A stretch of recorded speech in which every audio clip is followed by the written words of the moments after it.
앞서 당태종 이세민은 고구려와의 전쟁에서 대패하고 얼마 안가 죽고 맙니다. 660년 6월 당나라 소정방이 이끄는 군사 13만 명과 신라군은 함께 백제를 침략하며 백제는 결사항전하여 싸웠지만 결국 멸망하고 맙니다. 이듬해 당고종은 고구려에 대한 대규모 침공을 내리게 되는데 이번 침공은 당고종이 아버지인 당태종 때와는 완전히 다른 침공 방식을 기획하게 됩니다. 총 6개의 대부대로 나뉘되 3개 방면으로 침공한다. 첫째 정명진과 소사업의 두 부대는 여하를 건너 요동직력으로 침공한다. 둘째 계피 화력이 이끄는 부대는 바다를 건너 압록강 하구를 침공한다. 셋째 소정방 방유태 이마상의 세 부대는 바다를 건너 평양성을 침공한다.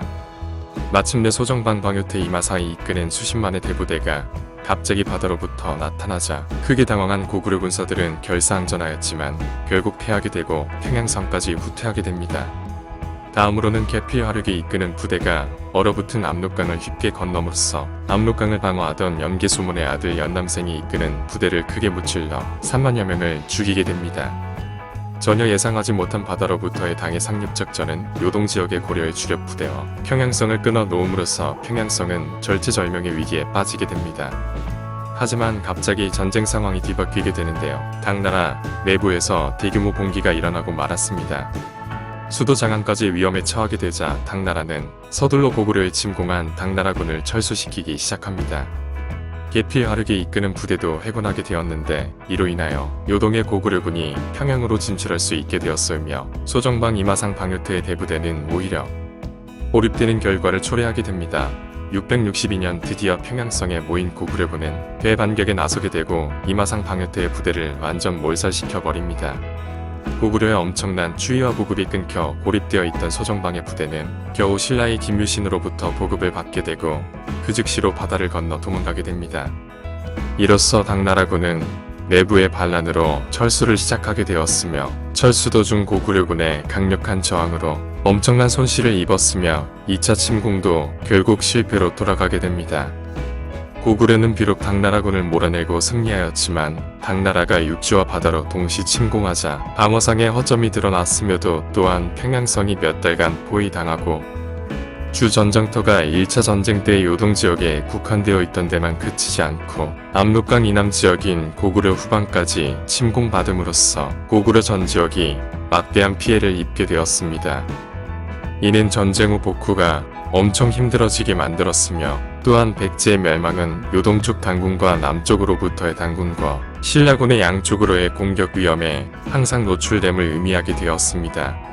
고구려와의 2차 전쟁에 실패한 당나라는 고구려 침공은 당분간 접은 듯 보였으며 고구려에도 평화가 찾아오는가 싶었습니다. 665년 대망리지 연개 소문이 죽고 맏아들 연남생이 망리지가 되어 지방 순시에 나선 틈을 타 동생 연남상과 연남건이 정변을 일으키자 연남생은 자기 기반인 국내성으로 도망갑니다. 위험을 느낀 연남생은 당나라의 구원을 요청하게 되고 당고종은 고구려를 멸망시킬 절호의 기회임을 알아차리고 엄청난 대군을 파견합니다. 당나라의 첫 목표는 전략적 요충지이자 난공불락의 요새였던 신성이었습니다. 신성은 결사항전하여 방어하였고 당나라군도 신성을 뚫지 못하고 고전하고 있었는데 신성 사람 사부부 등의 내부 반란으로 신성 성주가 결박된 채로 항복하여 무너지고 말았으며 이로 인해 신성의 16개 성도 차례로 함락되고 말았습니다.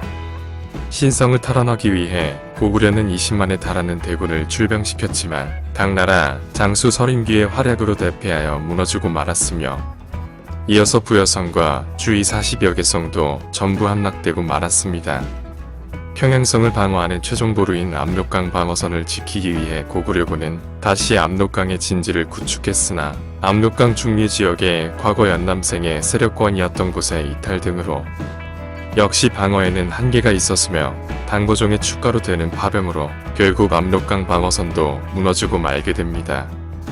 이제 당나라군은 평양성으로 향하게 되었고 이에 호시탐탐 기에만 엿보던 신라는 20만의 대군을 북진시켰으며 내부적으로 거의 무너진 고구려의 성들은 잇따라 항복하였으며 특히 남부군서 요충지인 대곡성, 한성 등도 항복하고 맙니다. 오랜 전쟁으로 고구려 전 지역이 시달렸고 내부적으로 무너진 민심으로 인해 도망가거나 항복하는 자가 부지기수였다고 합니다. 드디어 당나라군 신라군이 합류하여 평양성은 완전 포위되고 이에 보장왕은 백기를 들고 항복하였으며 대망리지 연남권은 끝까지 싸웠으나 승려신성의 변심으로 결국 붙잡히고 맙니다. 수뇌부가 항복하거나 붙잡힘에도 불구하고 고구려의 병서들은 여전히 결사적으로 싸웠지만 결국 700년간 동북아시아 강자로 군림하던 대 제국 고구려는 멸망하고 말았습니다.